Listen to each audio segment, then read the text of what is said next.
Well, welcome to Back to You. See, that's not even a good beginning. Why are we doing this? Leave that one in, yeah. Put it at the very end. All Yeah. right. Yeah, this is the problem when you have someone that's dyslexic trying to do this. My mouth and my brain don't always work together. All right. Well, welcome to Back to You Bioethics. This is where two LDS bioethicists discuss the collision between Latter-day Saint theology and the real-world controversies in science, healthcare, technology, and beyond. Today, we're going to be talking about abortion laws that are going on all around the country and how those interface with the LDS policies on abortion. We had a few different potential titles in mind for this one, but I think the winner is The Womb of Wisdom for this one. So we're going to be talking about abortion laws, and our title is The Womb of Wisdom. What brought this up for me, so I was the one that threw this in here this time, was there's a new law that was being discussed in the committee, at the committee level, I should say, in the Tennessee House. So I'm sure most of our listeners know that in 2022, after Roe v. Wade was kind of overturned in the Dobbs decision, then it became the different states to like decide what they were going to do for their abortion law. So now, like things that happen within the state legislatures, even though before it was, they could do some stuff there after the Prince decision, but like now it's kind of a really big thing that happens. So people are really on the national stage looking at what's happening in even these like committee meetings in some of these states. So Tennessee already has like some of the strictest abortion laws in the United States. This is essentially like a total near ban of abortion from fertilization, with only narrow medical exceptions to prevent death or serious harm of the mother. And we can put a pin in that because like it's actually a little bit more complicated than that seems. But the push was to make abortion a homicide and even like death penalty eligible. So this would be against like a woman that sought an abortion, but also the doctors that performed the abortion for them, anyone that helped them. So this didn't obviously get, well, it's a spoiler alert, I guess, on this. It didn't get out of committee, so we don't know how broad that they were thinking on this, but other states that have similar language, like Texas, when they're talking about like helpers being able to be sued, they're saying like an Uber driver or like a taxi driver could be sued for driving them to a hospital or to a clinic. In this case, they could have charges against them, or could have, and that again would include the death penalty. So it was proposed, but then it failed in a House subcommittee in Tennessee. And this might seem like good news for those that were opposed to this, but it's actually kind of mixed news, because in that same kind of batch of proposals, there was something that went kind of the opposite direction. So the bills also, or new bills also aiming to try and make it easier for doctors to perform abortions, specifically to save a mother's life, and to be able to do that without fears of prosecution. That bill also died in committee. So what that means right now is, so while on the books in Tennessee, a doctor could perform an abortion to save a mother's life, how that actually works in practice is that the doctor could perform it and then they are charged with a felony, and then they can justify themselves later, right? So it's an affirmative defense type law. That has been shown in lots of different states, including in Tennessee, to make doctors very hesitant to help women, even in life and death situations, to wait until death is absolutely imminent. And as we'll talk about later on, they many times miss that window. And the mother, and not to mention also the fetus, die as a result of this, largely because they're afraid of being charged with a felony, right? And Tennessee leads the nation in maternal deaths right now. So this is one of the reasons why they were talking about putting this bill forward, but it failed also in committee. So we had kind of a really strict side and maybe a little bit more of a lenient side fall apart during that. For Latter-day Saints, this I think has some interesting tensions to it. whether we're talking like culturally or doctrinally or policy wise, when it comes to abortion and these topics, there's a whole lot of different kind of tensions pulling people different directions and some disagreements. Um, and so we are going to kind of dive a little bit into that today, thinking not only about that law passed in Tennessee, but also other laws, other realities going on right now. So it's going to be kind of a detail oriented episode because this gets really hairy really fast. So we'll do our best to summarize some of the stuff that's going on in different places. Our plan is to talk about the history of the LDS policies, to talk about certain proposed laws in there, and to discuss kind of the broader conceptions of what's happening here within not only obviously an ethical framework, but a theological framework. All right, so I talked a whole bunch, Calli. Go ahead. What are some of your thoughts when you hear about these types of things going on? Yeah, I think what I'm hearing is um, not only disagreement about abortion itself, but disagreement about risk, responsibility, moral authority, who gets to decide when the pregnancy is actually life-threatening, especially if the affirmative defense, if it comes out, well, maybe it actually wasn't quite as life-threatening as you thought, and so just leaving that open to interpretation, I think, is really dangerous. And what level of risk is acceptable before intervention, and that's again really really dangerous.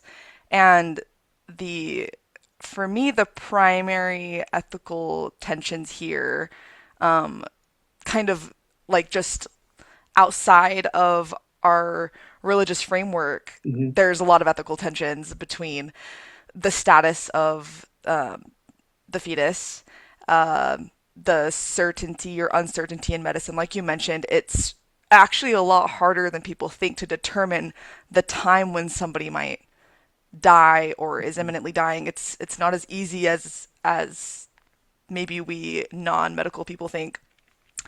The intention versus the outcome, and obviously the legal fears that physicians and other clinicians have, and how they have to kind of temper their clinical judgment because of that. And so when we think of like the four principles of bioethics, if you're not familiar, they're like kind of the standard like that bioethicists use, but also like medical professionals will use, talking about patient autonomy, non-maleficence, which is not doing harm, beneficence, doing good for the patient, and equity and justice. These values are really at odds here with the physicians trying to do what's best for the patient, but then trying to, one be equitable, thinking about how these procedures can or can't affect this person, or a potential future person. And so, um, yeah, I think it's very scary. I think, for me in particular, yeah, it's really scary because these, I haven't had a kid yet. I haven't had that experience. But in the future, if I do have that experience, I have to really, really seriously consider my options or lack thereof, depending on where I live, because I'm not going to be living in Utah for, that much longer. And so, um, it's a reality that I've been considering more as I get closer to, leaving the state. Yeah, I mean, I think it's a reality that a lot of people have to be thinking about, especially if you're like within that fertility window and you're thinking about having kids. And, that's there's dangers there, especially with your first. You have no idea whether you're going to have a high risk pregnancy or what's going to happen with that, and these laws absolutely affect that. We know that they affect us in lots Yeah. of different ways, which we can talk about a little bit later too. Because I did have a couple of thoughts. When it comes to just like the basic biomedical ethics kind of principles, one thing that's really difficult here is like, even who is the patient, right? We talk about respecting autonomy, but before this, it was very much like you had the potential mother here as the patient, and like the fetus was considered kind of part of the mother, at least until Mm-hmm. viability, Yeah. uh, because what do you do when those two things conflict, right? So let's say the fetus needs some sort of surgery or something to happen, but the mother doesn't want it, or it's even life threatening to the mother. That happens all the time, and now that becomes a much more difficult decision than it used to be. Um, because there have been women that have been forced to do surgeries against their will, right? Like Yeah. that is a reality that's already like behind us. And so, and, and we don't want, I think kind of sometimes the judgment behind that is like, oh, well, they must not love their child enough or something like that.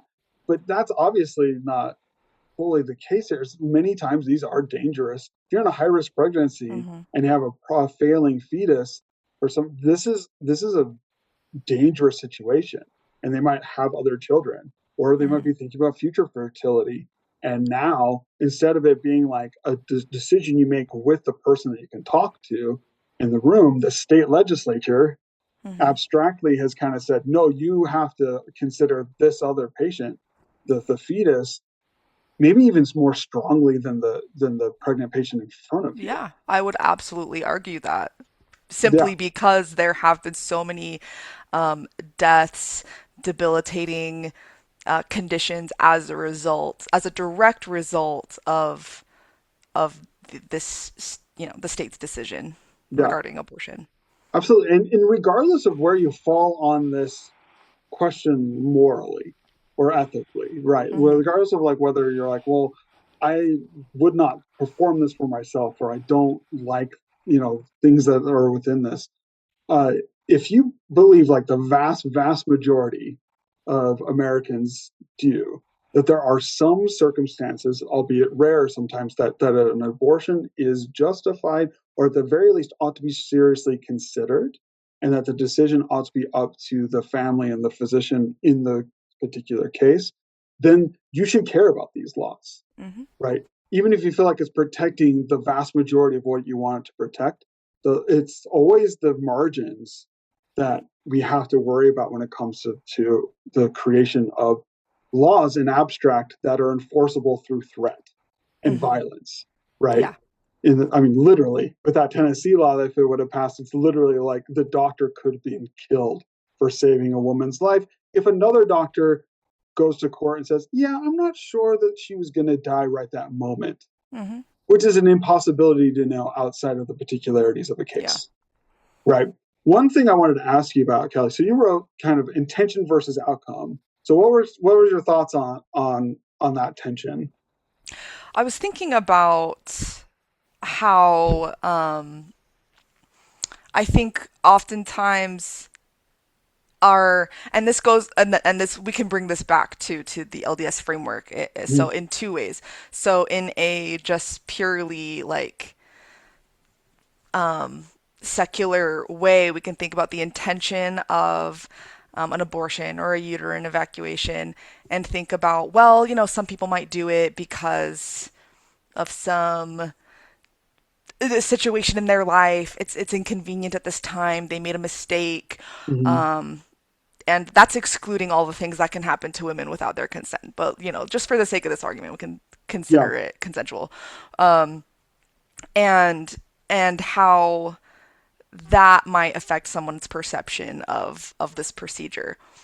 And then along with that, we see this parallel with LDS philosophy and theology saying, well, we absolutely are not for completely against abortions for social convenience, I think is what it says. Actually, I should probably Mm-hmm. pull up the exact words. It is, yes, for personal or social convenience. And so, and again, I don't know the stats on how often this is happening for personal or social convenience versus something that's a little bit more serious or a little bit more nuanced than just Yeah. convenience, um, especially when we consider what's at what point is this fetus going to negatively impact the mother's health? Are we including mental health in that? I don't know. It just says health, right? Like, It is interesting because earlier policies do mention the woman's mental health um, as a potential reason for uh, being for when a Latter-day Saint seeks an abortion for like a strong mental health reason that seemed to be okay. This was usually couched around the idea of rape, mm-hmm, and if it's just like too emotionally taxing, but it was just mentioned as like physical and mental health. That was later dropped yeah, as language goes, which is something that we can think about or talk about, or it was just broadened to just health health, because yeah, some things that were specific.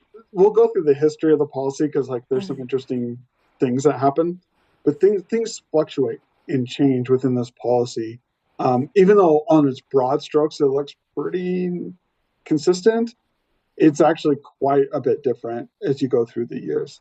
One thing I was thinking too when it comes to intent versus outcome is even more broadly, um, the intent behind the Dobbs decision mm-hmm. ostensibly was to curb the number of abortions that are occurring within the United States. The outcome is there's more abortions now than there were before. And they're Uh, probably unsafe abortions too. there are many that are unsafe. There's Yeah. also many, and this is what becomes important for Latter day Saints, people that otherwise would not consider an abortion that are feeling pressure to get an abortion because of the state laws, not because Mm-hmm. the doctor's pressuring them or the state's pressuring them. In states with bans, especially time limited bans, they might be like, Yeah. well, there's a good chance that your child might have some sort of condition that you know might impact health or the future fertility of either you or whatever. And instead of you being able to let that play out, you have to make that decision within the first 6 weeks of this going on, And it's right? impossible to, I mean, most women might not even find out until they're six Yeah. weeks along. I mean, it's so, It's important to note, you're yeah, noting a very important thing here, right? It is 6 weeks post your last menstrual period, yeah. right? Which means like, even if you found out 7 weeks in, then it's too late, Mm-hmm. right? It's not 6 weeks once you actually know Once you what's know, going on. yeah, because Not you're even probably necessarily, finding out at 6 weeks. yeah, not even necessarily If, 6 weeks into actual gestation, right? Because this is more complicated than just 9 months or 40. Those are mm-hmm. or 40 weeks. Those are really broad ways that we've thought about it. Yeah. The actual like gestation of this is much more complicated. It takes several days for things to attach. Mm-hmm. It takes several days for whether this is going to even be viable or not. This is why um, women can be, late and have, Mm-hmm. periods that happen at different times. And about a third of all pregnancies end in spontaneous abortion is what Mm-hmm. is sometimes called. What Yeah. what we mean by that is a miscarriage, right? Because these windows, just like when it comes to death, when it comes to life, these windows are like broad and we don't fully know everything that's going on. So what's been shown over and over again is that there are some people that are like afraid of a certain thing happening within the fetus, or there's early indications of it, or maybe they do their first maternal blood draw and that comes back with some sort of like aneuploidy, which is like Mm-hmm. a fancy way of saying there's too many chromosomes around in there. But instead of being able to let the the fetus develop so that you can know whether what you're talking about is Down syndrome and how severe it is, or what's called like trisomy 18 or trisomy 13. Um, the latter of those two are much more dangerous, not only for the developing fetus, but also for the mother. Uh, Instead of being able to let that play out, you have to make a decision right then. Mm-hmm. And the logical decision is to be like, well, I'm going to seek an abortion, right? Yeah.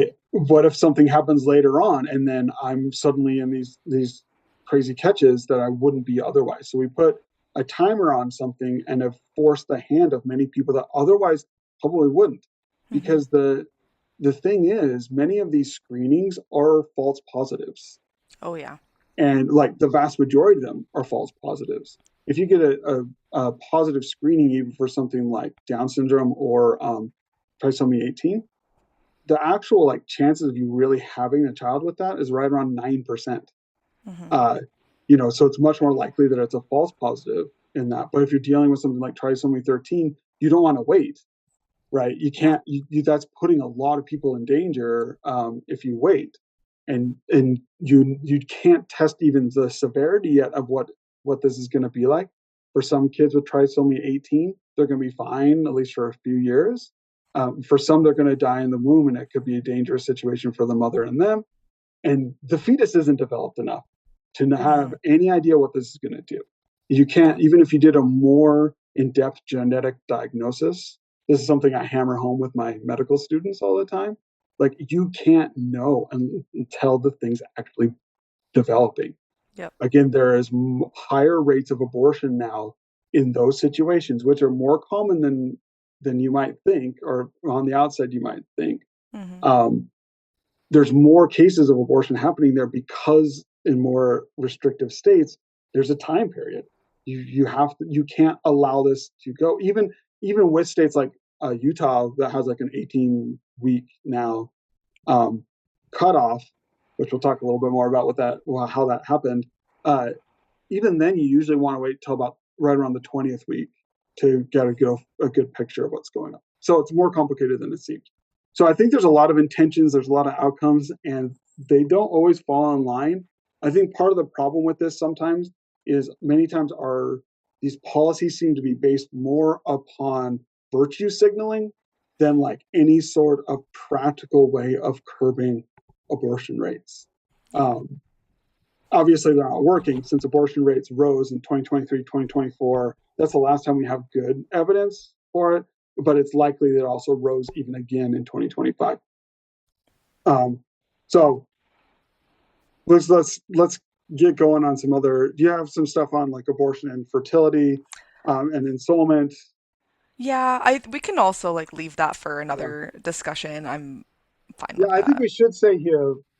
What we'll say here is like we were talking about this before. Ensoulment is, and so personhood, fetal personhood Hmm. is a whole big thing. Yeah. that probably deserves an episode in and of itself where we talk through the history of this, the biblical views of this, the Latter Day Saint views of this. Um, so what we probably need to know for the discussion when it comes to just policies and laws is that the church has no doctrine on when life begins. So there's no doctrine on when the soul enters, and different leaders have said wildly different things through the years, from literally from conception all the way till after birth, that they Hmm. believe that the spirit entered the body, and they all had justifications for it. If you want more history on that, look forward to a future episode that we will get into all of that too. Um, I think that I think there's something important here too that's talked about when it comes to the space for nuance that we've already been discussing. Um, Latter Day Saints cherish nuance, even though we don't realize it. Yeah. When we talk about personal revelation, we're just talking about nuance. That's what we're talking about. It's the ability to receive some sort of guidance as to what you ought to be doing, given the layers of particularities that boil all the way down to your particular case. And outside of some very general rules, it is largely left up to members to make decisions around even sometimes very consequential things, not just abortions, but IVF or Hmm. PGD. These are things we can talk more about later in a different episode as well. But this is, I think, an important aspect that as Latter Day Saints we should not want to lose, which is the ability to have nuanced discussions and make nuanced decisions. Do you think that like the average Latter Day Saint knows the abortion policy, or what do you think they know of the abortion policy of the church? I think if I were to say the average Latter-day Saint, they would say no, and then they would give the three exceptions, which Mm-hmm. are rape and incest, threatening the life of the mother, and then if the fetus will not live very long after birth. I think that most, I don't know, maybe I'm being optimistic, but I do feel like most people know those three exceptions, but I don't know how many people are thinking or talking necessarily about what those mean, like in reality. And I don't think Latter-day Saint women are talking about it when they maybe do have abortions for these reasons, Mhm. or for not these reasons. I don't Yeah. know, because we're not talking about it. And I think that that does a lot of harm, because part of the uniqueness of this religion is the nuance, like you mentioned, but also the kind of community that we have surrounding, bearing testimony, or like communal suffering. We fast communally, and so I think that a lot of these discussions could really, you know, point towards, this, potentially communal suffering over what a woman has had to endure during this process, Yeah. or even, empowering her during this process. And so, there's these three exceptions that I feel like are kind of like, I don't know, they're like kind of untouchable, I feel like. But then after that, I don't think that we're talking about anything beyond that. And I think it goes unspoken because nobody wants to talk about it. Yeah. I think, again, I can't speak about this as a woman, but as a person that's been highly involved in this and has had frank conversations with Latter-day Saint women through the past around this thing. I think there's a few different things happening here, and some of it, you're right, is like the vernacular rhetoric we use around this of like what's okay to talk about and what's Hmm. not okay to talk about. It seems like it's okay to talk about if you decided not to get an abortion Yeah. in this, but it's not okay to talk about if you decided to get an abortion around this, Hmm. which creates kind of, in my estimation, a weird kind of survivor bias that also seems to be like, well, maybe there's a trick in here. Let me explain what I mean by that. Like Hmm. that it's like, well, the church says you can do this if you have like a fetus with a really severe defect, but like real Latter-day Saints would never actually do it. Yeah, it's kind of a gotcha almost too. Like, Yeah, as well, if there's like a trap door hmm, in there of like, let's see what the real ones actually are. Um, and I think that's largely because, again, uh, even in conference talks or in other things, it's what's mentioned are the times in which somebody elects not to do an abortion, with even if it might fall in one of these hmm, categories, not the opposite. I yeah, can't think of one time over any pulpit, local, stake, general, that someone said like, yeah, we had a person that was raped in our family and they had an abortion, and hmm, it was anguish for them, but we were here for them as a community because we understood that this was something that is prohibited, allowed within our laws, and something hmm, that they prayed about, and again had that nuance about, and they felt God's direction in allowing them to do it. I've never heard that once yeah, in any of this stuff. Um, and so I do think like we have a policy, and then but then the way in which the policy is actually like enacted seems to be really different. I've talked to many Latter-day Saints that also seem to talk very much like Catholics, or hmm, very much like different Christian denominations where they're really strict about it. And like, well, that's not really like what we've carved out in the church thus far. So I think that there's some interesting similarities when you look over time. So when we're yeah, talking just about policies, I'm gonna go through some of the history here, because since I was looking that up, but feel free to jump in, yeah, interrupt, yeah, do whatever you need to. Um, So we're going to be starting from 1973. Obviously, that was right during the Roe v. Wade time. Yeah, big The year. reason for that, the year was happening, and then after the decision was made, there were some other policy adjustments that occurred in 1974. If we're looking at the major policy, I'm not talking about like minor changes. It was like 1973, 1974, 1976, 1991, 2010, 2020, and then I think it was like 2023 was the last one. Again, probably reflecting the Yeah. other change in U.S. policy. It is interesting that U.S. policy seems to be what's guiding the church's policy in a The worldwide global church's policy. the Yeah. global church.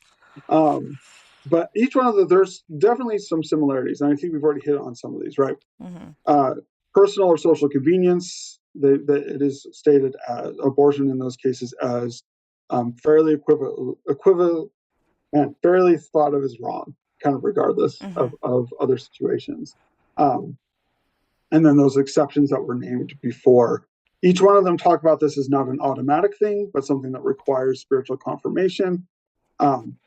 What I think is lost in some of the nuance around some of this is like, that would mean that it would not be an automatic thing either direction.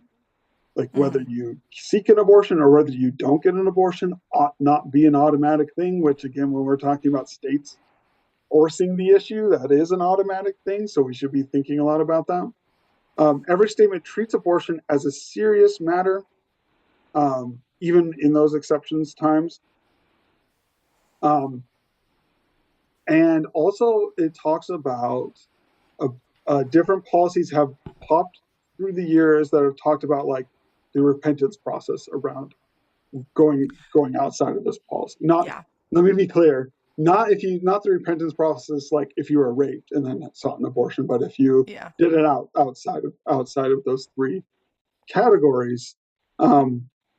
What's interesting about some of these changes that occur over time is what's been like added and dropped through time. Yeah, including like including some rhetoric that was early on, talking about abortion as a crime, talking about it as a sin, talking about it as abhorrent in many different ways, and those have largely been dropped. If you read the most current policy, all of it's pretty much gone when it comes to the condemnation around this. Each one of these, though, never thought or treated abortion the same as murder. As we talked about earlier, there's no policy or doctrine on when life begins, and they never talked about this as murder. Some of them did talk about Doctrine and Covenants 59 around the idea of it being, do not kill or anything like it. But then again, that needs some unpacking, which we'll do in another episode. But that also has been dropped from the language. One thing I think is an interesting inflection point within our lifetimes. I almost said you might not have been born yet. In 1991. No, not yet. All right. Oh no. All right. So I was almost 10 in 1991. So I don't really remember this. But that last category of adding language around whether a fetus with a severe defect can be aborted or not was added in 1991. Ooh, bless you. What I find interesting about that was there was no doctrinal changes. There was nothing that actually like changed in this beyond just the technology changes that have occurred for us to be able to more early detect these things. Now, I think that not only speaks to the fact that we don't have a doctrine on this, it also speaks to the difference between policies and doctrines, and policies and teachings and theology. Policies can change all the time. We had one this week of policies of women being able to be Sunday school presidents. Again, actually. Women were Sunday I school know. presidents before When that coalition. came out, I was like, weren't they already? But then I guess not. I don't know. I missed the memo, I guess, at some So, point. So, and the women were allowed to be Sunday school presidents until about the 1980s, early 1980s, when we became a church block. And that was because like Sunday school was not really part of church. It was like yeah, something it was like adults did like during the week. like a Right. So Tuesday thing. it was much closer to like Bible study that other religions might have. For heaven's sakes, we didn't. Before that, we didn't even do fast and testimony meeting on a Sunday. You did it on a Thursday, which is like the Western world's traditional day of fast or of Thanksgiving. That's why the holiday of Thanksgiving is on a Thursday. Um, oh, well, all that's totally aside, but like those changes happened. They waffled. They literally we just watched it. Right, went from like no, women are not part of the Sunday school presidency, and now it's like no, women can be part of it, as long as it's all the same sex. Yeah, Right, which you is can all. another interesting commentary, but Yeah, that and could that be was saved for something that was later. added that more explicitly before you could have mixed sex like presidencies Hmm. in the Sunday school. It'll be interesting to see what happens with this. It'll be interesting to see what Yeah. happens as it flows back up through the church because again, certain policies around this are traditional. Hmm. So like I'm in the stake Sunday school presidency. That's what one of my callings is. And they're like, well, no, you're still part of the stake. You know, like the stake and higher is still men. But who knows? That could Yeah. also be adjusted as they think more about like, does that require actual Priesthood. priesthood holding Yeah. to do?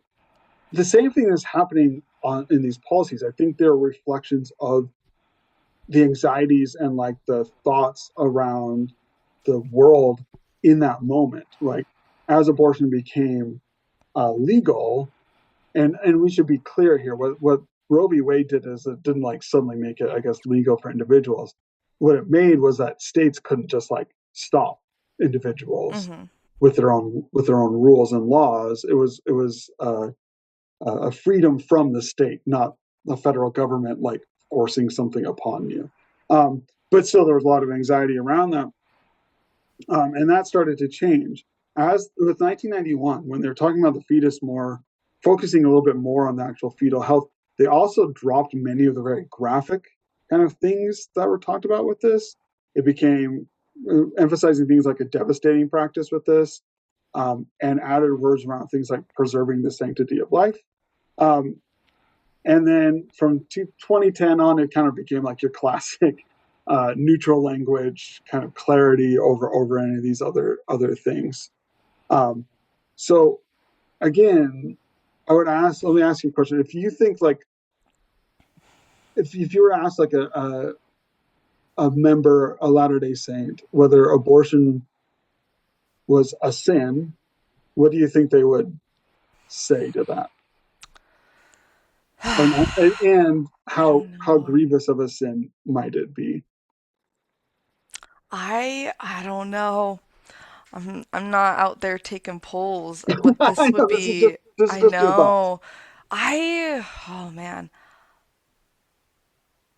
I think that and I say this only because a lot of people in our church serve missions and they know that when you have an investigator who has had an abortion in the past, it gets asked about in the like baptismal interview. And you, at least in my mission, I don't know if this was like a thing, but the mission president had to be involved and take care of that, I guess, That was whatever that so means. on my mission. Now this is quite a few years before your mission. Um, it was a little bit hazy.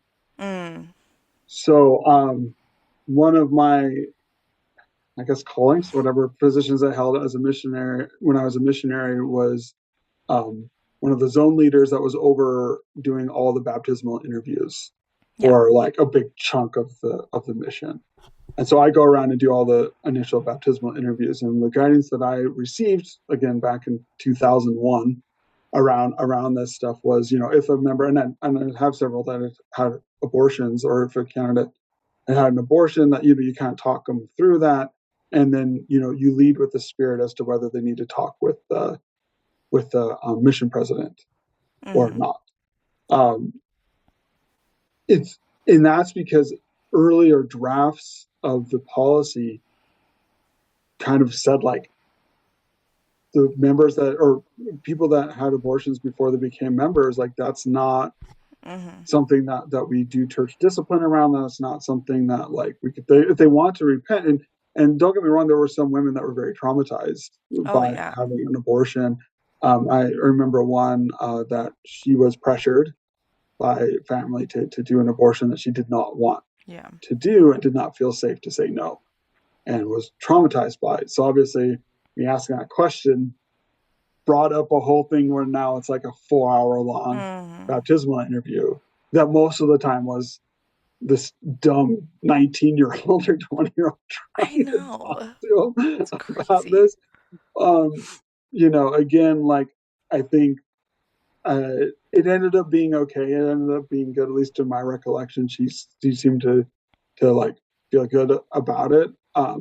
In my youth and inexperience, I remember couching it around like, um, "Hey, you're getting baptized. Like all that's washed away. Mm-hmm. It Yeah. doesn't matter." I did not end up sending her to talk to the mission president. Mm-hmm. I was like, I number one, I was aware enough to realize that was incredibly difficult for her, and she probably shouldn't have to go through that Yeah. again.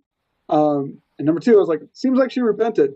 Seems Yeah. like she has some like, sorrow or whatever it is for that. And nowadays, I even be like, I'm not totally sure what the repentance process should or ought to be around a person who's like 17 being pressured to get an abortion or they're kicked out of the house Mm-hmm.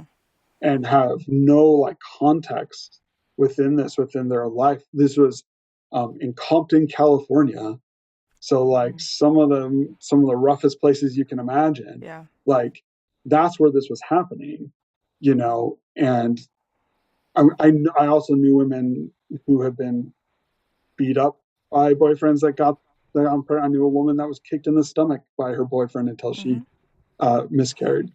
Right. We'll talk a little bit more about that, about what that might mean for some of these policies in a bit. But like what constitutes like the repentance process and the sinfulness of this, I think is really complicated. Even Yeah. and then this is just my own thoughts, obviously, on this part. Knowing some more details around what most abortions happen and when they happen and who's actually seeking them and why, it is more sympathetic than I think many of us want Mm-hmm. to say. Many times it's not teenage girls that are having abortions. Many times it's people that already have children. Mm-hmm. And I remember I've spoken to some where they're like, "Yeah, I have like kids here, and I Mm-hmm. can't afford to have another child. We use protection. I was with my husband, but like I have a child, I have children here. We're barely making it, and if I have another child, I am unsure that I can live up to the actual obligations I have to the like children that are right in front of me." Mm-hmm. Mm-hmm. Now we can talk all about all those different things, but to talk about that as an irresponsible choice or a selfish choice, Oh I think is yeah. wholly wrong. Um, Mm-hmm. Especially now, I have kids, and I totally recognize that of like I have as soon as that child is born, it's like my obligations to this thing that I brought into this world, like it's so much higher than like anything else, even future Mm-hmm. obligations to myself or others. Like I've been there in some of this stuff. I've mourned over the death of a fetus, Mm-hmm. right? It was obviously not our choice, but it was. I've been there, Mm-hmm. and the obligation still that I feel to my actual children right now is wholly different, right? I think many times in our mind we have this caricature, really almost like a homunculi, like this ugly caricature Yeah. of what an abortion, a woman seeking an abortion is. Yes. And I just think most of the time we're probably incorrect on what that is. I agree with, and it was something that I thought of when we were discussing about the addition in 1991 of defects, of fetal Hmm. defects. And it like struck me like how, like, how many times you read this policy, whatever, but it struck me how interesting that addition is. And when you have this dichotomy of a woman who is seeking an abortion for whatever reason, but it's most likely a good reason. I don't know. And then you also have this woman who is not having the abortion for whatever choice that may be. And how, we're denigrating the woman who is doing it, even if it's out of obligation to her current children, or herself, Hmm. or her situation. And then we have this woman that we like venerate for being so self-sacrificing, and especially, you just hear these stories, it's nothing that's like in our doctrine or written down, but it's like we talk about it all the time, and how, like, oh, sister so and so, they delivered a child who, wasn't expected to live, but like, gosh, what a hero she was, and what a hero the baby was.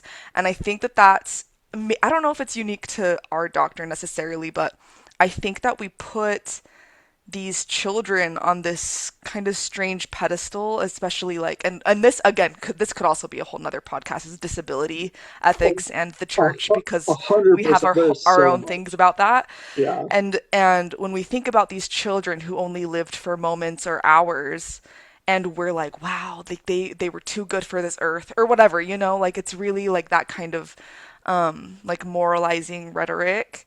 And but we don't give the same grace to everybody, or a woman who is choosing to have an abortion for a variety of different reasons. Mhm.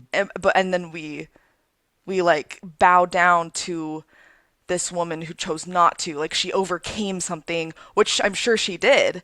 But it's a really strange dichotomy, and I think it's even stranger that we give that same like adoration towards the child who maybe was suffering in its only lived Yeah. experience. I don't So know. I've worked in a children's hospital. I did a fellowship there in Mm, the NICU with really difficult ones. yeah. Um, and the amount of suffering that happens for kids that are born with really big defects.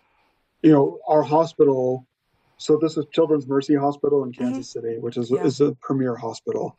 So they had some of the earliest kind of viability within the whole world. Like we had a a baby that was like 22 weeks old when it was born. Yeah. It ended up dying. It died in an incubator in the NICU, largely because its body couldn't handle what was happening to it anymore. Yeah. You could only do so many interventions Hmm. into a small body before it just gives away. Um, it had a life of suffering, Hmm. uh, you know, and I'm not trying to say we shouldn't. What I'm Yeah. trying to Oh, say of though course. is it should at least give us some pause as to like what is this thing that if you have if you have a child who's they're like it's born with a certain condition that it's not we're not saying it's going to be tough for it to be able to live or saying like with even with maximal effort it's going to most likely expire within the first weeks to months of Hmm. life, or if Hmm. not sooner. People don't realize what maximal effort is. It's Oh, not yeah. like sweat equity. That's not what they're talking about. They're talking about a lot of pain and a lot of Hmm. suffering and a lot of cutting and a lot of surgeries or interventions that, and healing. And it's a lot. It is Yeah. not a small thing. And so you're right, like to fully venerate this, it's not to say that these children that are born this way don't have some sort of special thing there. It's to say like when we talk about that, what does that do to the people that did decide to do it? Or what do we talk about the people that are like, I don't want my child to suffer Hmm. in that way. Um, and especially if this is early enough on that maybe you can do this without certain types of abortive services. Mm-hmm. um, that could be much more, much less kind of like painful for them. Like there's just things to consider here that get lost when there's just a boot coming Mm. down on it, right? Yes. One thing to think about too when it comes to like church discipline, that's changed through the years Mm-hmm. around the abortion policy. Uh, from the early or mid 1970s to late 1970s, every member that performed an abortion outside of the exceptions, and at that time that was just like rape, incest, and the mother's life or health. Mm-hmm. Um, the language was must be subject to disciplinary actions for Yeah. it. That was kind of the way it was until about the 2010s when the policy changed, where it said they may be subject to church discipline. In 2020, it had a little bit more detail to it that a membership council, which is the newer terms for a Yeah. disciplinary council, Yeah. quote, may be necessary. Um, and that it clarified that councils are not considered for abortions done before baptisms, or those listed within the exceptions. Mm-hmm. Meaning that maybe there was sometimes where a stake president or others decided for whatever point that even if it fell within that exceptions to still convene a disciplinary council. I hope that's not the case, but it Yeah. seems like that might have been. What's interesting is the current Mm-hmm. abortion policy doesn't mention membership councils at all. That Yeah. doesn't mean that there wouldn't necessarily be one. Um, but it means rather that like the policy itself is not coming down Punitive. Yeah. on that.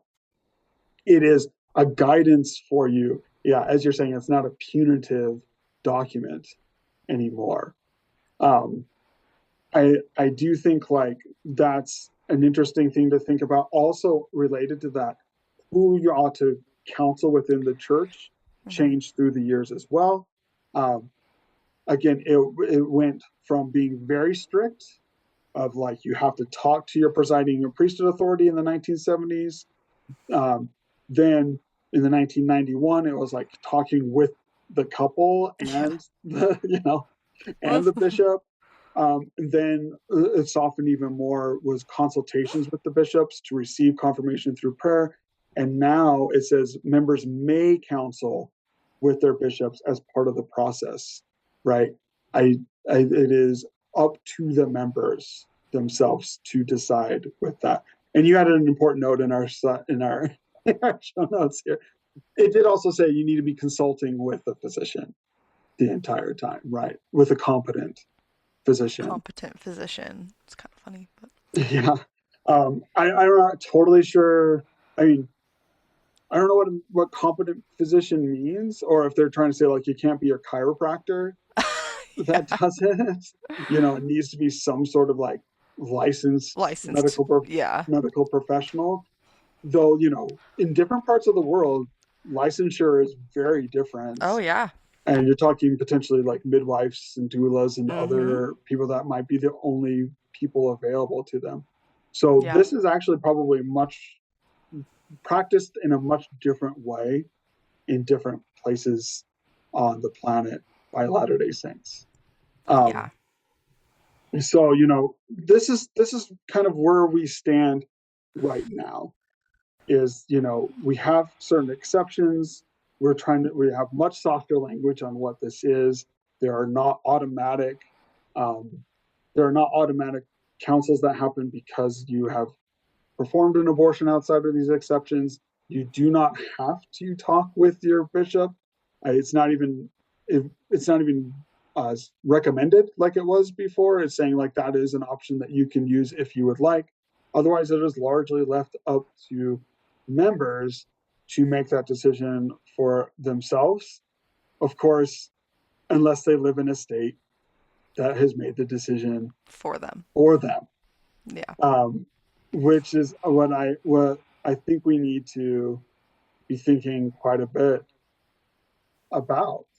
Um, like, where does that leave Latter Day Saints who own religious like life Mm-hmm. has softened and broadened and put more responsibility onto their shoulders to make this while simultaneously many of them are living in states that are going the exact opposite direction. So what are some of your thoughts as we're going through with this? Yeah. Well, I was looking up some of, oh man, I was looking up a lot of stuff. I was doing too much, I think. But Okay. I have like 17 tabs open. Um, and I don't know, it's really interesting to think about the punishment for the physician that some states Yeah. have, the punishment that the woman might get, right? And comparing that to the punishment that if this was a non-consensual, the punishment that the rapist would get, and how like you're gonna give the death penalty to the woman who sought the abortion, but like what about the rapist, right? So I was thinking about that. I was thinking also about, oh goodness, what's on my tabs? I was thinking about the 18-week mark for Utah, and I like was thinking about quickening, and so I was like, oh, what week does a baby usually quicken? Right around the And 21st, right? it says around week between 16 and 25, so it could be anywhere in there, but it's generally in the second trimester. And so I thought about that. I thought that was interesting.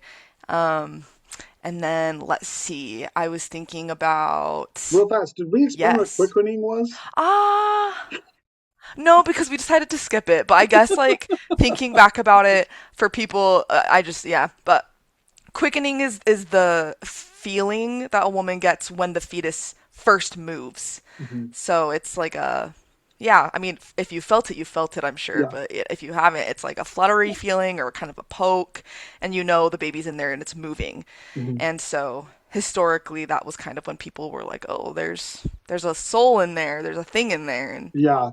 Yeah, yeah, that has been an historically, and by historically we mean thousands upon thousands of years marker within well, a moral marker for a long time. That's something we'll get more into in a later episode, but that's something for us to keep in mind. Sorry, but keep yeah. No, going. you're good. That was a good good thing to mention. And then I was looking. I have this map up that I could probably like screenshot and put in the chat, but it's just like a map of the United States, and it's showing which states have what kind of criminal penalties for the physician Hmm. who, you know, breaks the abortion ban. And I think Texas and Alabama are the most, where Texas has it's a first degree felony, prison sentence 5 to 99 years or life. Hmm. So, and Alabama has prison a sentence of 10 years to life. So I mean, very, very serious prison sentences. And then let's see. And then I read that article, the Louisiana woman who was denied care, and then that reminded me of another story that I wrote about in another like one of my like papers for class about a woman who was, it was in a Catholic hospital, and she had, oh, preterm rupture of her membranes. Essentially, her water broke way before the fetus was viable, but it still had a heartbeat. And so they were, you know, the doctors were waiting to see really like, okay, well, is it gonna just die on its own? Like, it was like a really weird situation. And they eventually just like left it in there to the point where she got an infection from this fetus, and the infection caused like irreversible kidney damage and neurological damage. So she has to get lifelong dialysis and is in a long term care center because she is no longer competent. And it's like, man, some of these conditions, some of these things that can happen to you, to some people might be worse than death, Yeah. honestly. It's really, really heartbreaking that. And in no, I'm not personally aware of any other medical procedure or treatment that that you're not that you'll be denied, like if you don't have a good reason for it. Like Yeah. There's outside of nothing like else like that. futility, or Mm-hmm.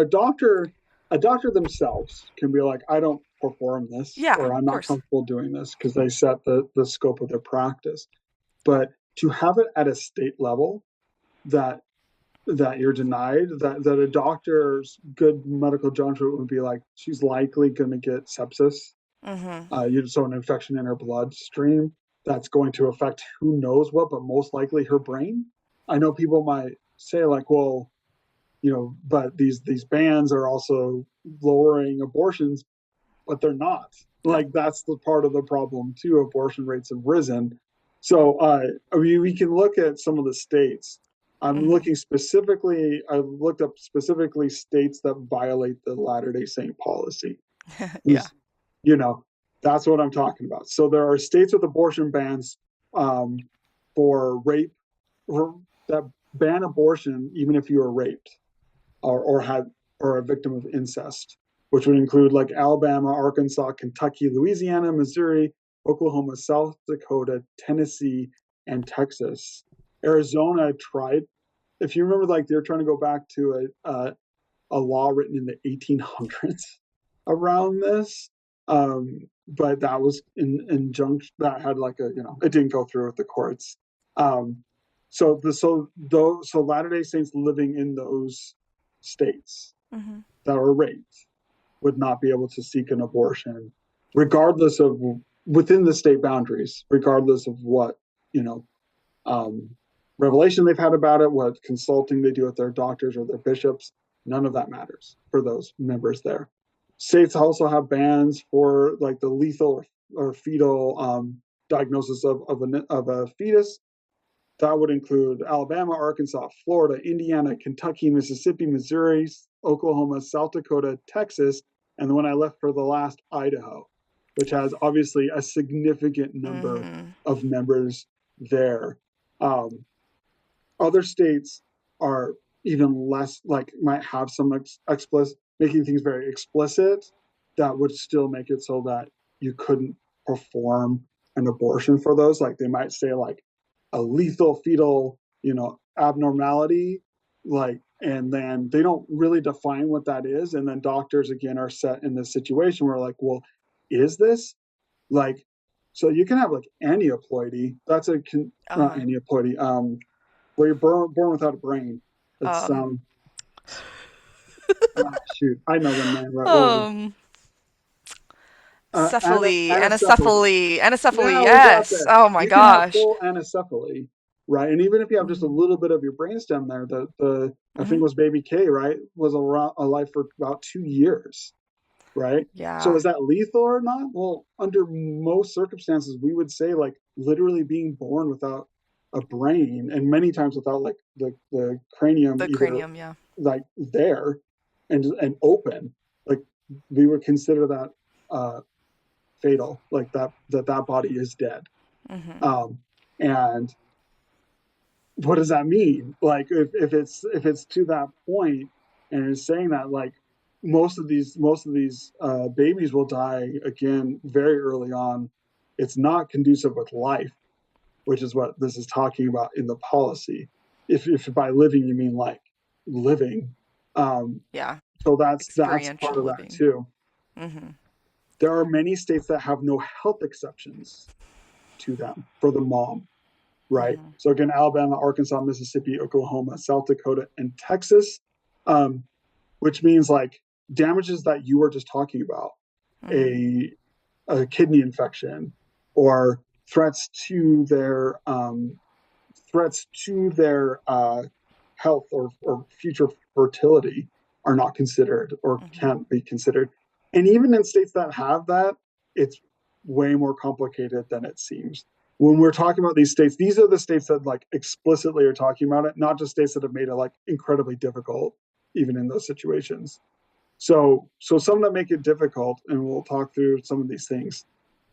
Many times, if you have a rape, you have to report it to the police. We'll talk about why that's a problem in just a second. Mm-hmm. Um, so places like Indiana, you have a rape or incest exception up to 10 weeks only. And when we're talking about rape, you could be talking about like a 12-year-old, especially with incest and rape. that could have been, a family member, Mm-hmm.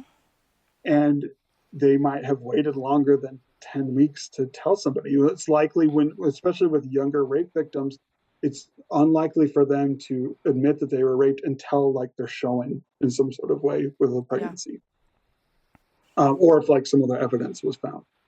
But they tend to hide it. Mm-hmm. Of course. Unfortunately, that's what many, even adolescents Mm-hmm. will do. And that's for a variety of reasons, none of which matters when it comes to the church. Like, your rape is rape, even if you made a series of questionable decisions that got you into a situation or whatever it is, right? That's how it goes. Um, and so there have been real world consequences because of these laws in place, both stories and also in larger stats.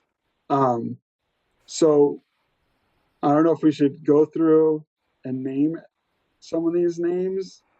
We can kind of. I think why not? Because one thing that is important, at least to me, and I Uh-huh. think it should be important to everybody, is that there's statistics, which are very important, and the statistics show that there's more abortions, but there's also stories, and I think the stories add humanity to those statistics, and so I think saying their name Yep. is doing them just a little bit of justice. Okay. So we have, and these are maternal deaths. A lot of them, I think all of them, preventable if they were given the adequate health care that they Yeah. needed.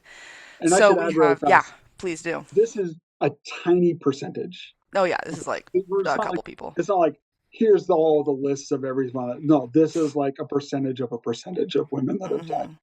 Yeah, or been otherwise harmed too. Like these Oh are yes, just we're not even deaths, getting to harm. This is and literally there's just death. harm. Yeah, Yeah. so we have Amber Nicole Thurman.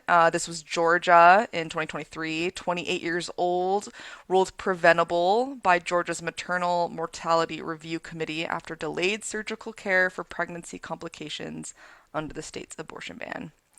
Also in Georgia in 2023, Candy Miller died at home because she was afraid to seek pregnancy care because of Georgia's ban. Jocelyn Barnica, Texas 2021. And this is under the heartbeat law, which is like I was talking about before, how the fetus had a heartbeat, but you can have, like a complete mole with like a heartbeat, which is a Yeah. whole other thing. We can talk about that later. But Well, the heartbeat law, yeah. and when we talk about heartbeat, there's a reason they say heartbeat and not heart. What we're Hmm. talking about is a sinus rhythm with a few cardiac cells. Usually, Yes. it is not a fully formed heart until much later on, versus having like some of these cells start to the same way they're talking about. Oh, it has a brain. What they're actually talking about is a It neural has brain streak, cells, yeah.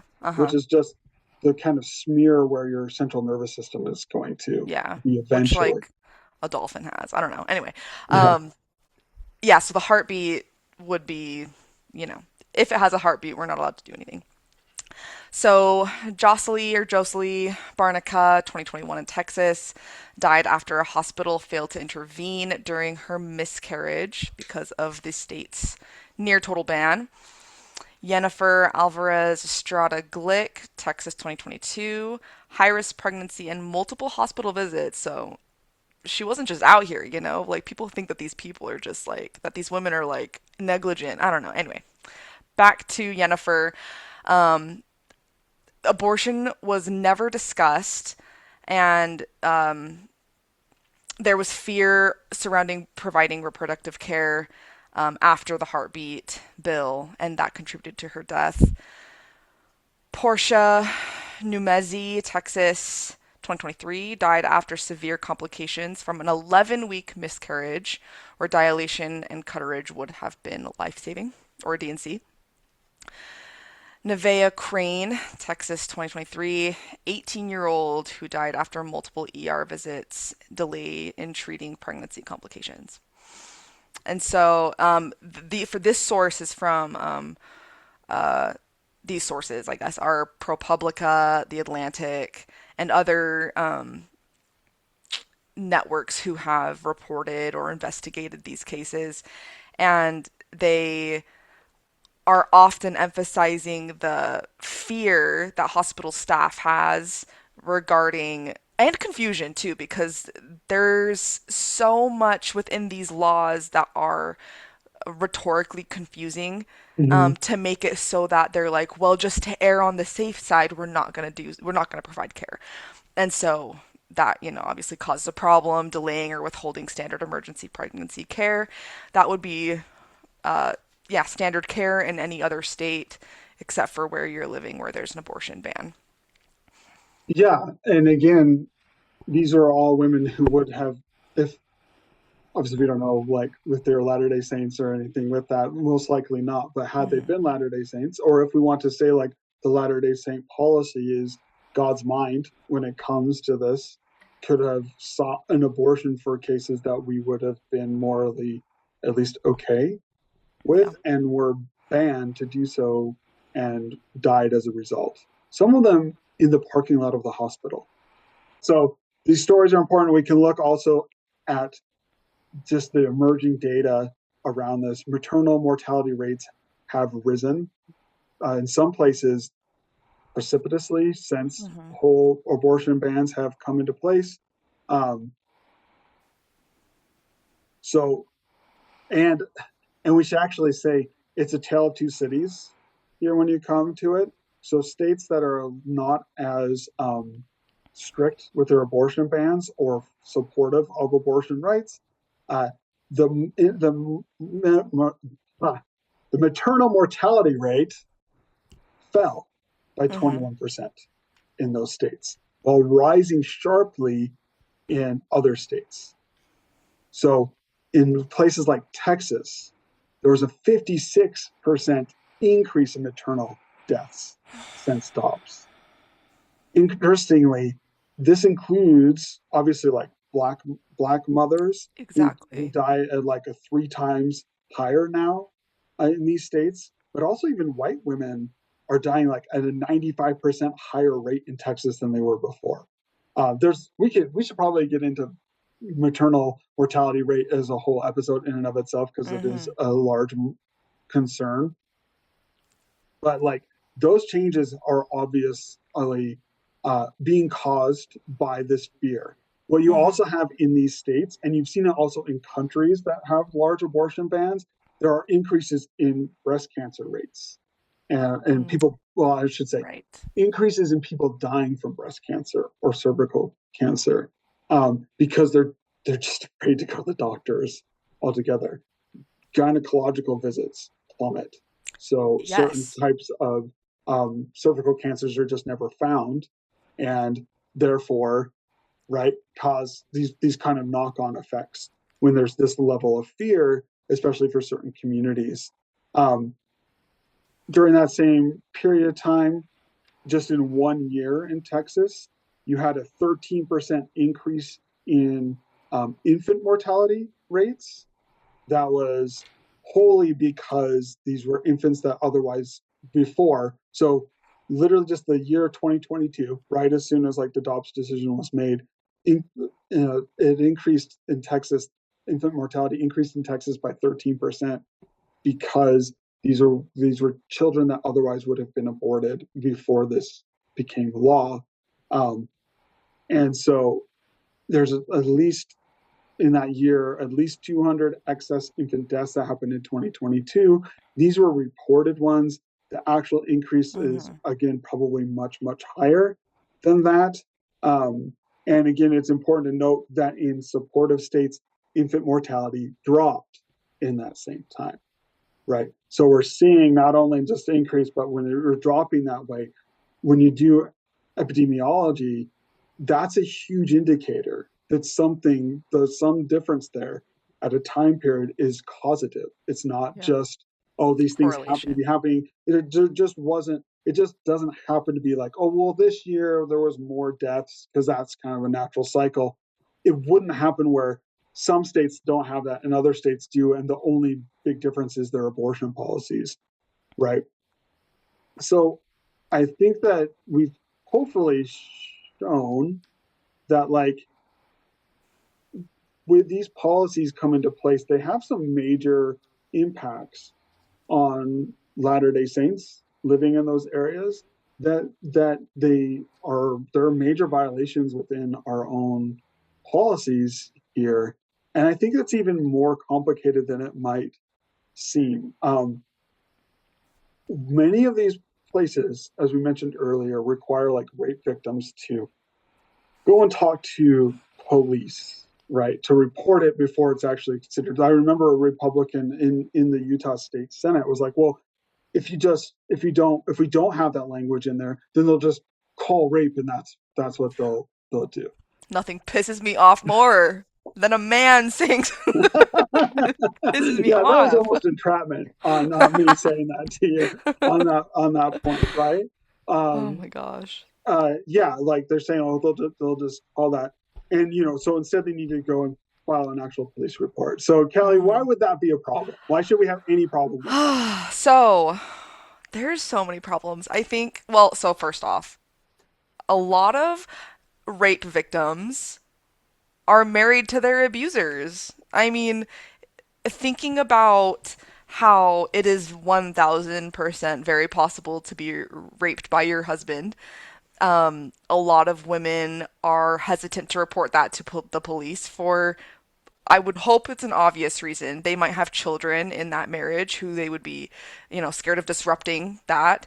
They may not want their partner necessarily to go to jail, but, I mean, there needs to be something going on, but they don't necessarily want to, yeah, like imprison or put a charge on their spouse. And even if they're not married, a lot of these women who may be raped are raped by someone that they know very personally Mhm. or a partner in some other way. And so there's a very emotional conflict where you can very much care about your abuser and not want them to get in trouble, but you also don't want the negative, traumatizing effects of having a child with your abuser or possibly another child with your abuser, given that you may already have children, and that can affect that dynamic. Yeah. Otherwise, what else? And the statute of limitations, that's 10 weeks, is like so wild to me. But again, so a lot of women also choose, if they are raped, not to report it until later, or maybe they go to the hospital, get the rape kit. It shows that they were indeed. This just barely happened with that Utah, or no, it was a BYU football player. Hmm. Like this just barely, and in St. George, Yeah, right here. like literally down the street, like Hmm. where she Not was to dox raped. myself, I guess, but I yeah. know, right? Whatever.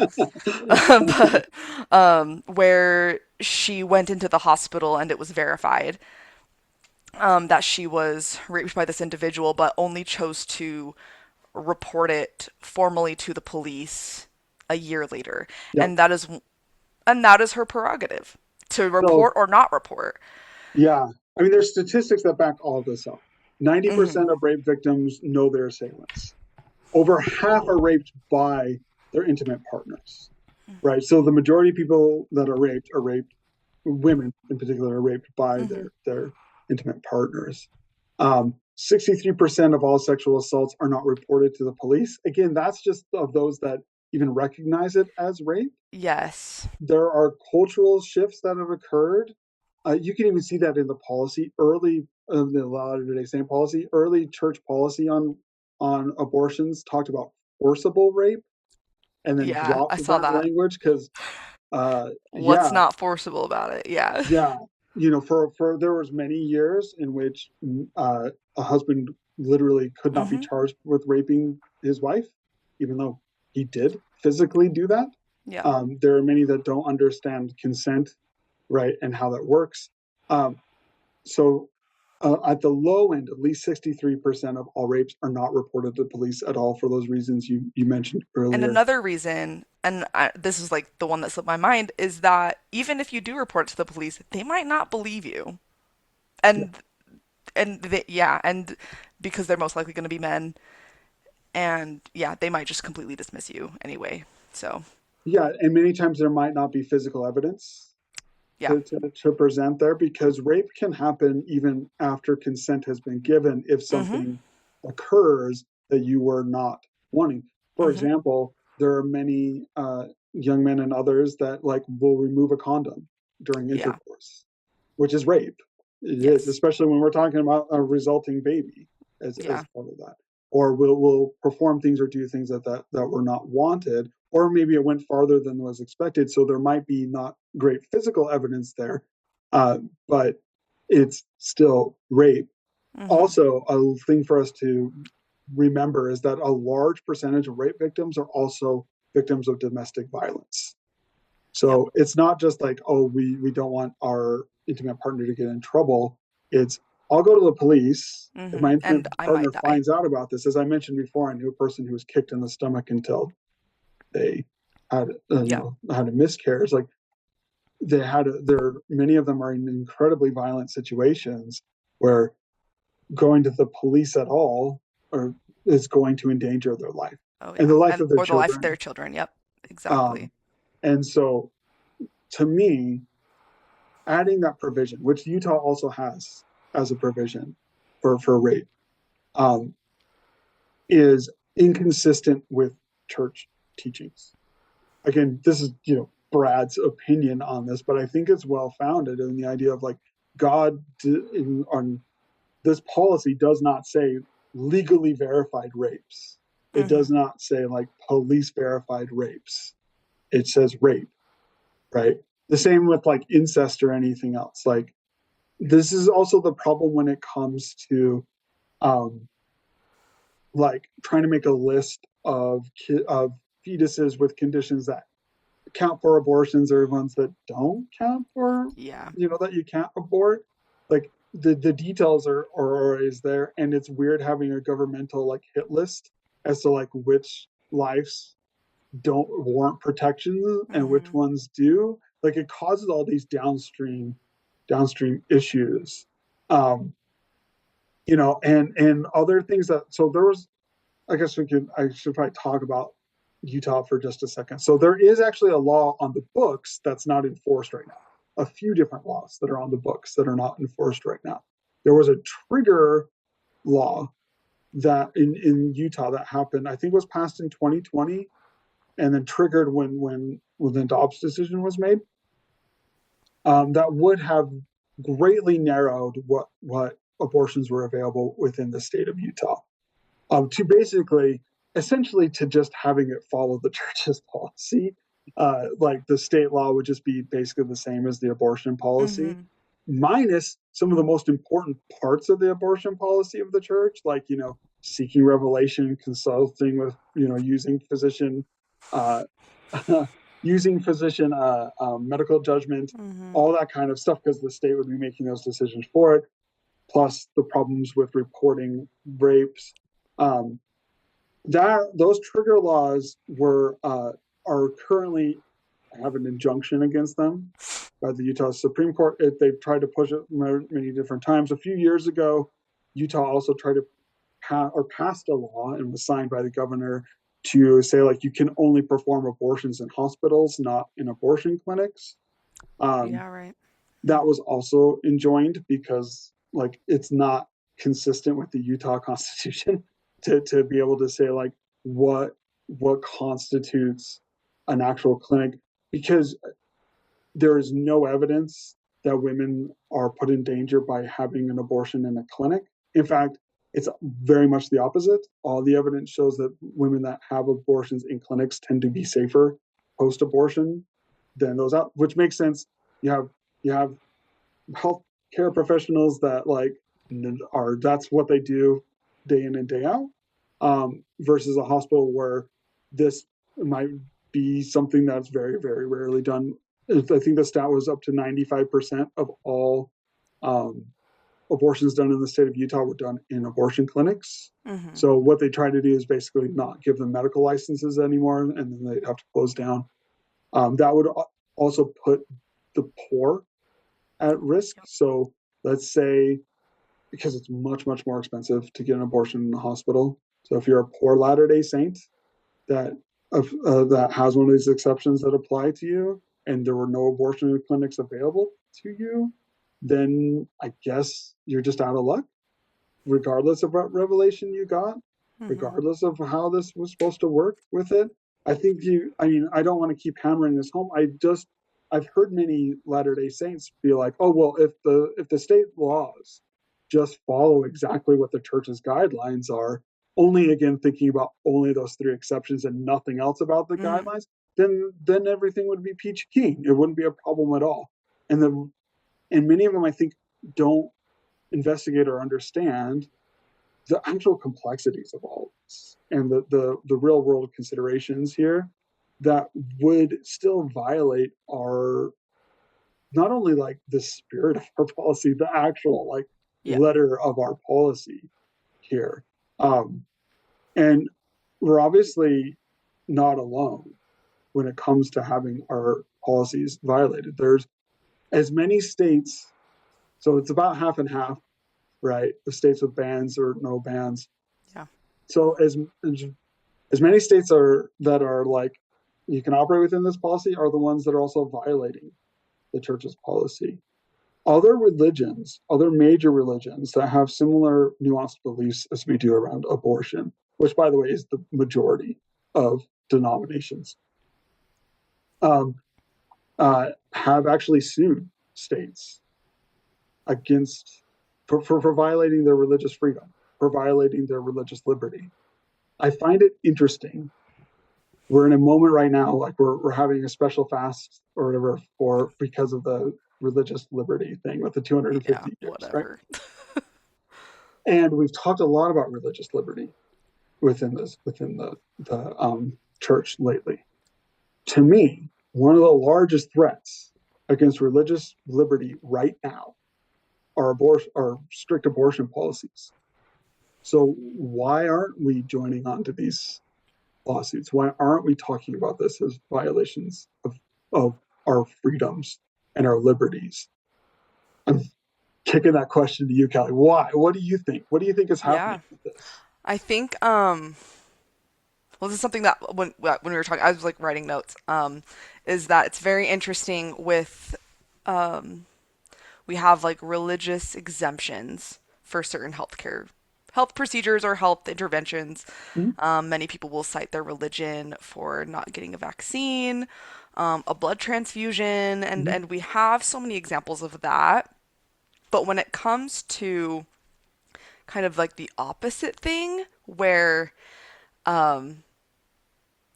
like taking away a service or an intervention is against my religious principles, I think that is a bolder claim to make and a claim that most people are afraid to make.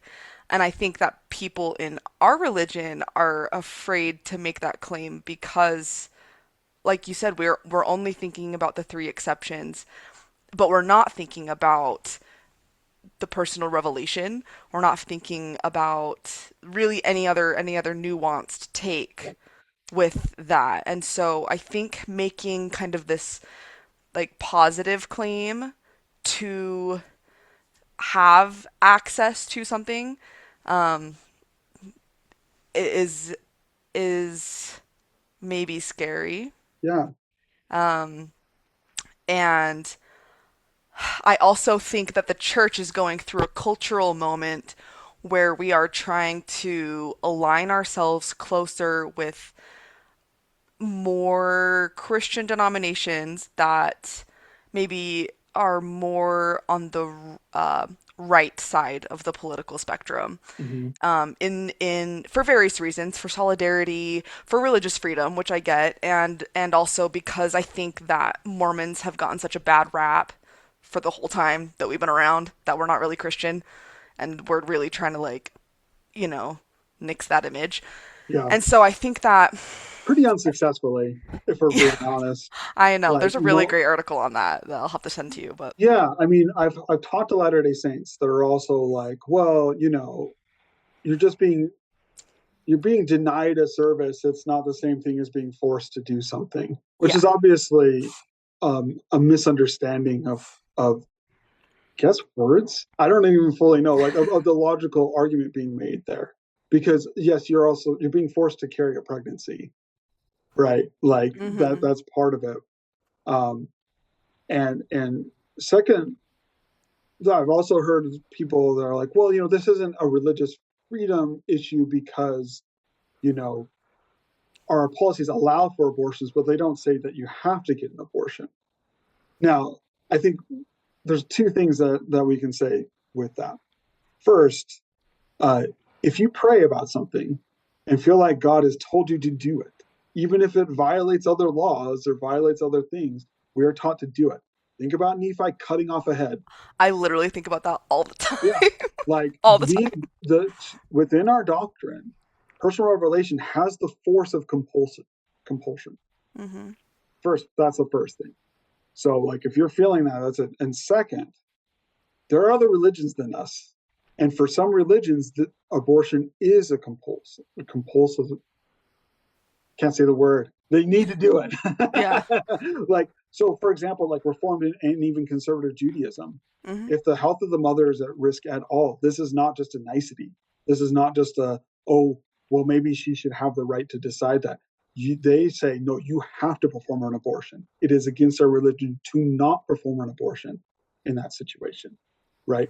When we talk about religious freedom, we're hopefully not just talking about it for ourselves. We're talking about it as, again, these broad coalitions, and that's what are we supposed to do in that situation. I don't I still struggle to understand. I understand like the political side of this, the PR side of this, but these are like literally laws Mm-hmm. written down that like break the complete like black and white lettering of the abortion policy, and not in nuanced ways, right?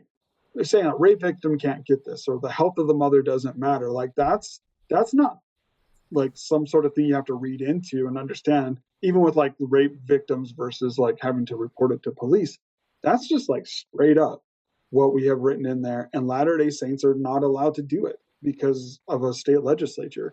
I feel like if a state legislature was forcing a Latter Day Saint to drink alcohol, we'd probably have a problem with that, Yep. right? But forcing them to maintain a pregnancy, even when their own religious convictions tell them that they do not need to, and they feel that there's a real revelation from God and from their medical professionals and from themselves that are saying that no, I need to go to do this, as hard as it might be. Crickets. Mm-hmm. I think in some ways, and I know we've been talking for a while, but I think in some ways it's because we forget one of the central tenets of our faith, which is the 11th article of faith. There's only 13 of them, Yeah. right? And the 11th one, I'll read it. Okay, it says, we claim the privilege of worshiping Almighty God according to the dictates of our own conscience and allow all men the same privilege. Let them worship how, where, or what they may, right? That's a central claim that we make, that we give to others when we are supportive or not speaking out against policies that not only violate our religious tenets, but other religious tenets or those that have no religious tenets. Yeah. Then that is a complete violation of that article of faith. Because again, it says what in there, how in there, Mm-hmm. where in there. There's plenty of other churches, not just conservative Reformed Judaism, not just us, like Unitarians, Universalists, certain forms of Buddhism, Islam. All these other religions have very different beliefs around abortions and the severity of them, and we're just, well, not us, hopefully personally, but I mean, there are Latter Yeah. Day Of Saints in the legislatures of these places, including course. like Idaho and other places, Mm-hmm. especially, that are like saying, nope, full stop. This is what we get to do, regardless of what your beliefs are around this. That is textbook violations of religious liberty, and I'm not totally sure why that doesn't enrage us as a people. Okay, that's all I got with that. Do you Yeah. have anything else to throw in there? I got, I don't know. I mean, I got a lot, but Okay, please. No, I've talked way too much. Go for oh it. no. Well, okay. So I guess so. one of the populations that's important to this discussion that we have touched on, but not really, is what are the implications for the Mormon doctor, Oh, right? yes. So, Yeah. so a Mormon OB-GYN, which exists, you know, like in many places. There's I've many, trained quite a few many Latter-day Saint physicians. Yeah. OB-GYNs. Yeah. So, what are the implications for this person, um, who and they may be treating somebody who isn't Mormon or who is Mormon and who has received that confirmation. And does that does the does the abortion policy only apply essentially to those receiving the service rather than those giving the service? So the policy does mention those, like helping or aiding or Aiding. whatever, you know, which does make it more difficult when it comes to like being a physician in this situation, but also like still uses that with the exception rules. It's not Yeah. saying like you can only receive it. The idea of aiding or assisting in an abortion that fall within those exceptions are also kosher, mixing up my Yeah, religious sure. metaphors here, but are also like deemed okay within the policy itself, which would apply to Latter Day Saint physicians. Right. But there's obviously going to be physicians who are Latter-day Saints who are performing abortions as a matter of their job, especially like, I mean, thinking about residency where it's like you don't really have a choice about what you do and what you not like don't do sometimes. There's probably some exceptions to that, but Yeah, you could conscientiously you can object conscientiously object, but yeah, unless you can be in a very rural situation where you're the and only you might person. be kind of like, I'm not totally sure um, whether this constitutes a life and death thing or whatever, and be unsure about it. And still, your conscientious objection might not have be forceful enough for you to be able to deny Mhm. service to this person who reasonably cannot, you know, seek it anywhere else. Though there is a problem um, when it comes to this policy and being OBGYN Latter day Saint, um, is and the strictest reading of this because their licensure and the normal kind of ethical codes around behavior is like you don't have to perform it, but you do have to refer somebody Mhm. as to where they could receive these services, right, and help them find it. Does that violate that policy? If someone's seeking out a quote unquote elective abortion, and then you point them in the right direction as to how to obtain it, even potentially through like telehealth Mhm. ways of obtaining it. I don't think the church has spelled that out. I don't know. Yeah. The But Catholics have a good excuse. I love like they talk well, my professor, he talks about the getaway driver of a robbery and how if the getaway driver is, compulsed to do it or forced to do it, they're not at fault. And I'm like, you know what? Slay. yeah. Like Well, and yeah, because the Catholics have large healthcare systems, they do. So they have which to think we about used to these have things. we used to have the LDS hospital, but like that was nothing compared to what Oh man. the Catholic healthcare system Mhm. looks like. So they have to think about this. Like, I know. what you're just not going to have any now. And we should say many states. One thing we also didn't talk about yet was many states that have these really strict abortion laws are losing their OBGYNs. Yeah, Idaho is a great example of that. And They've left because of how strict the laws were around there. It made their practice almost impossible yeah. because certain aspects of what you would do even just for routine care that could Mhm. be thought of as abortive or at least increase the risk of abortion, for example getting like amniocentesis, Yep. which can increase the risk of having like a miscarriage afterwards, they're like, we don't know what's going to happen to us. And Mhm. because they couch it in the terms of a felony, they're like, well, I can't lose, because whether you go to jail or not, if you're You convicted lose of your a felony, license, you yeah. lose your license. Mhm. Like that's it. You can't be a felon doctor. Like Yeah. that's how it works. And so, they leave, and many of them Mhm. have, leaving whole swaths of the country with very few OBGYNs, and no high risk Hmm. OBGYNs. And it ultimately just hurts women and children, which is the exact population that we think we're protecting with these bans, and you're really just hurting them. And even women, and even like you said that there are procedures or other things that might, increase risk. I mean, there's even um, medication that you take to insert the IUD that could Mhm. be considered abortifacient, and so that's not allowed anymore. And now you don't have pain control or whatever for your IUD insertion, and so it's hurting women and children in that way, and also making them suffer more in other ways that you wouldn't normally think of.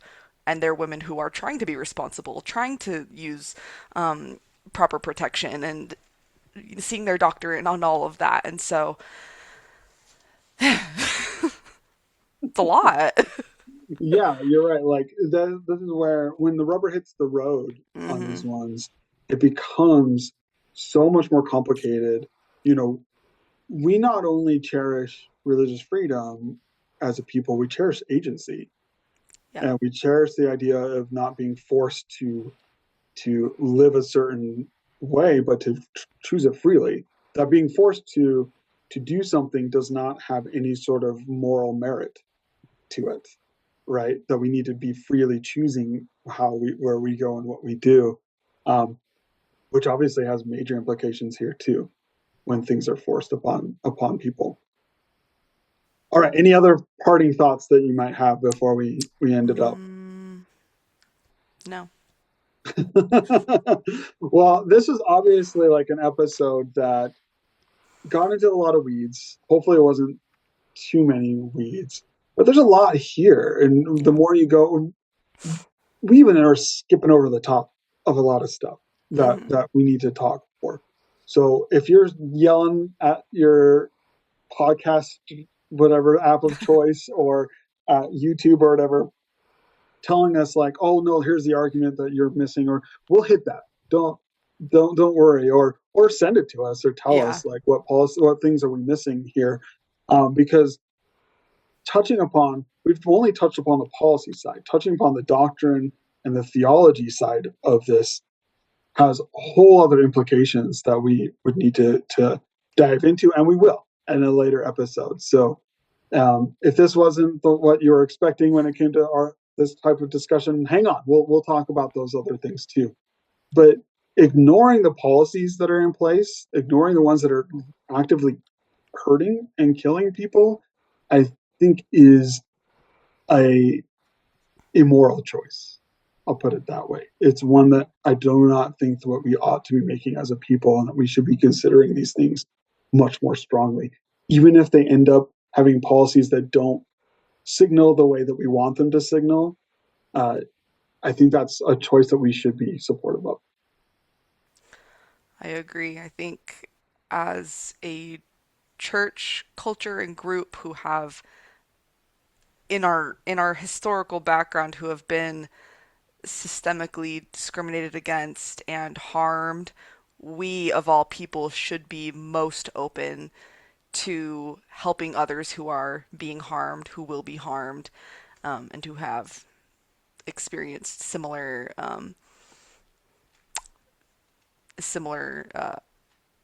yeah, just the hurts. So Yeah, I think that we forget our roots really easily. yeah. Our Um, people know what it's like to have a different set of religious beliefs forced upon you by threat mhm, of violence, yeah. right? And so I think those are wise words for us to remember as we're wrapping this up. Okay, well, thank you for listening to this. Again, this has been Back to You Bioethics. We'll catch you on the next one. Yay, thank you. Bye.